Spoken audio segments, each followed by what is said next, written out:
흔히 서울 시민의 목소리를 인구에 빗대 천만의 말씀이라고 하던 농담도 이제는 할 수 없게 됐습니다.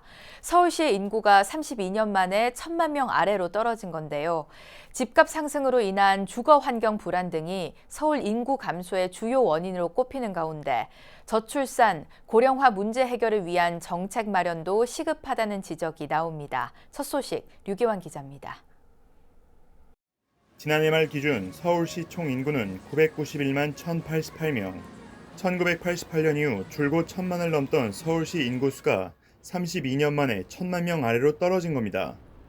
최근 1년 사이 10만여 명이 서울을 떠났는데 내국인은 6만 명, 외국인도 4만여 명 감소했습니다.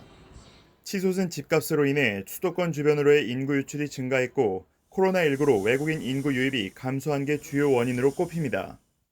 1992년에 한 1,090만 정도를 정점으로 해서 그동안 조금씩 인구가 이제 감소가 돼 왔었습니다.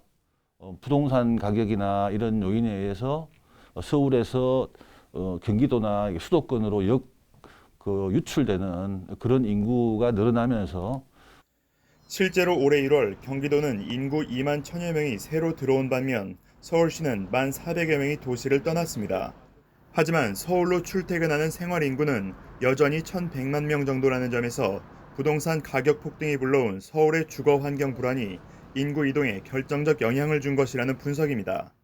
소위 서울시에서 직장이나 학업을 하고 있는 그 생활 인구라고 그러는데요.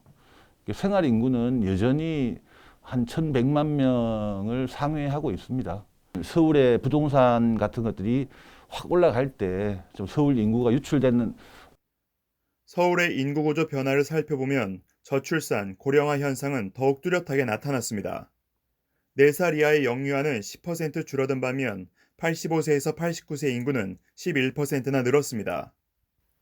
강남 일부 지역을 제외하고는 대부분 지자체가 고령사회 기준을 초과했고 초고령화 사회로의 진입도 얼마 남지 않았다는 지적이 나옵니다.